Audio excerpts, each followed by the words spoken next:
একই ব্যাপার, এই প্লেয়ারটা থেকে ওই প্লেয়ারের দূরত্ব এত বেশি কেন? কন্ট্রাক্টর যেভাবে বলেছে আমি সেভাবেই করাইছি। এ কি বলছেন চাচা? আমি একজন ইঞ্জিনিয়ার, আমি আপনাকে এই পুরো বাড়ির ডিজাইনটা করে দিয়েছি, আর আপনি এখন সামান্য একটা কন্ট্রাক্টরের কথা শুনে এই কলমের দূরত্ব এত বাড়াইছেন কেন?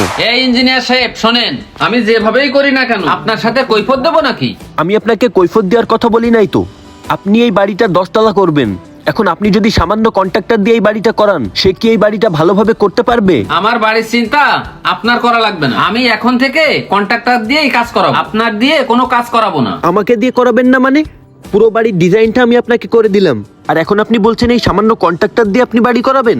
হ্যাঁ, আমি কন্ট্রাক্টর দিয়েই করাবো, তার কারণ আপনি ফিস বেশি নেন। ও, এখন আমার ফিস বেশি হয়ে যাচ্ছে?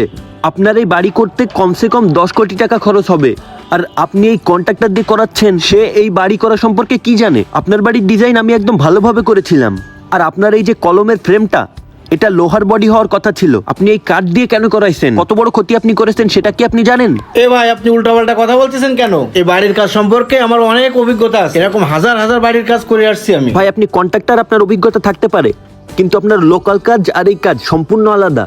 এই বাড়িটা হবে 10 তলা ফাউন্ডেশন, আপনি ওইখানে 1 তলা 2 তলা গ্রামে বাড়ি করেন, সেই বাড়ির কাজ এটা তো না ভাই।